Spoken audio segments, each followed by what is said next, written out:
semangat pagi, balik lagi di warung Mama Zafra.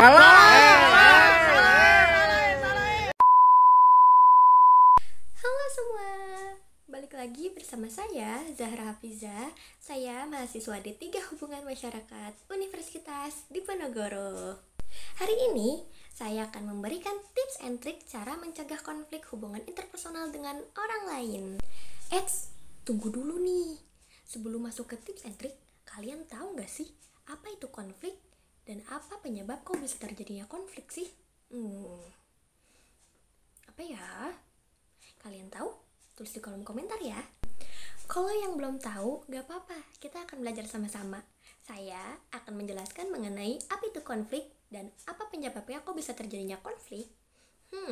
Disimak ya. Secara etimologi, konflik berasal dari bahasa Latin, yaitu kon artinya bersama, dan flingeri yang artinya benturan atau tabrakan.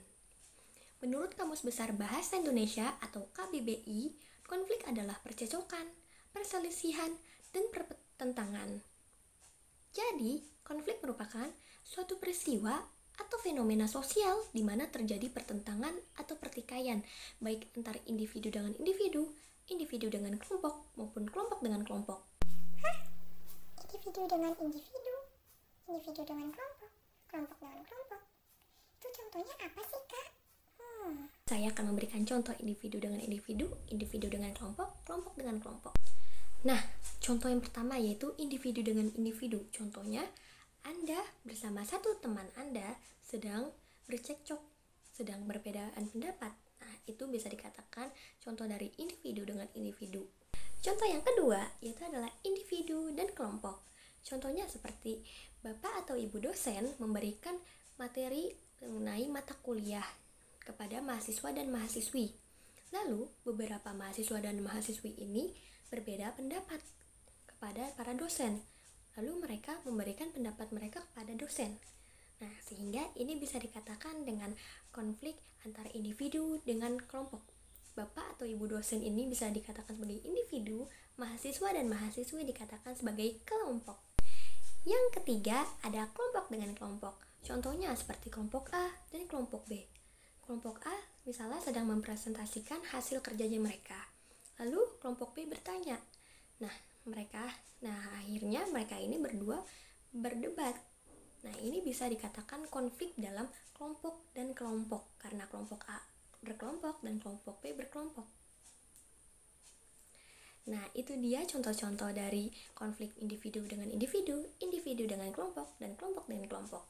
Nah, teman-teman sudah paham belum? Kalau sudah, kita akan lanjut ke mengapa bisa terjadinya konflik.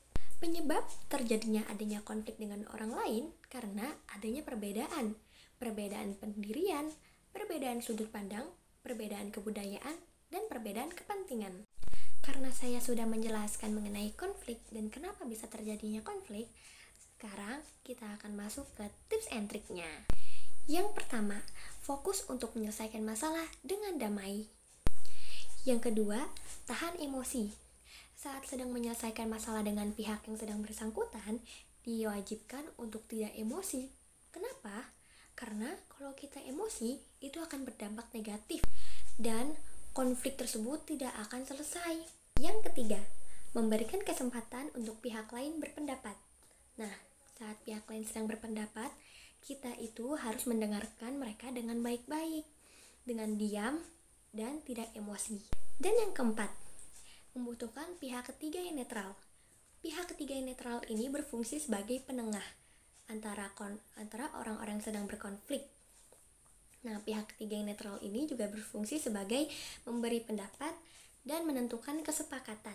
Dan yang terakhir, yang kelima adalah mencoba untuk memaafkan. Nah, saat teman-teman sedang ada konflik dengan orang lain, cobalah untuk memaafkan kesalahan dari orang lain tersebut. Nah, itu dia yang dapat saya sampaikan kepada teman-teman semua. Saya harap teman-teman semua paham ya dengan apa yang sudah saya jelaskan. Mohon maaf jika ada kesalahan pengucapan. Sampai bertemu di video selanjutnya.